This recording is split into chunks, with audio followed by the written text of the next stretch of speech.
I grew up in a small town in Texas called Breckenridge. From there I went to SMU, Southern Methodist University, where I got my bachelor's degree in Spanish and history. Then I got my master's and doctorate from the University of North Texas with Latin American history as my major field and Spanish as my minor. I was very excited at the idea of possibly living on the border, because when your major area, your major concentration especially is Mexican history, then living on the border was a very, very exciting possibility for me. That was 1976. Spanish Texas was a very low priority within the Spanish Empire. Spain and Spaniards were interested in God, gold, and glory. They were interested in spreading Catholicism to the natives. They were interested in accumulating what they viewed as the true forms of wealth, which were gold and silver, and getting their names in the history books. Texas basically didn't offer the things that Spaniards were looking for. Spain's interest is protecting what is important to her, and that is northern Mexico down.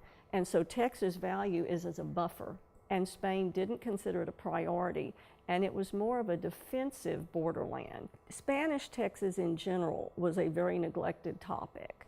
Most Texas history courses at the college level basically started with Stephen F. Austin and pretty much ignored the fact that for 3 centuries before that, that Texas was part of the Spanish Empire.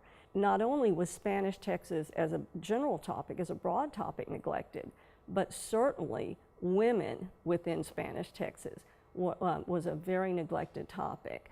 And part of the reason is difficulty of finding information, because the people of Spanish Texas didn't keep diaries, and they didn't do all this soul searching and agonizing, that you often find. Well, that can give you a lot of insights and information. And basically much of what is available is through the legal record. It's through documents such as wills, legal proceedings of various kinds, petitions. The fascinating thing about women in Spanish Texas is that they had many more legal rights than women in England at the time, or English colonies, or probably women almost anywhere else in the world.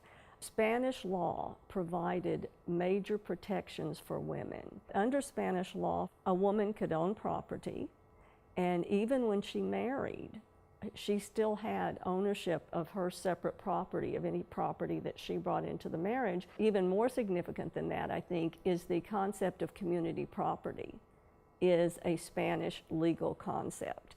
Under Spanish law, women, once they married, just like in today's world in Texas, anything that is accrued or comes into the marriage, the wife was entitled to half of that. So they had community property, and we have basically inherited that or taken that from Spanish law.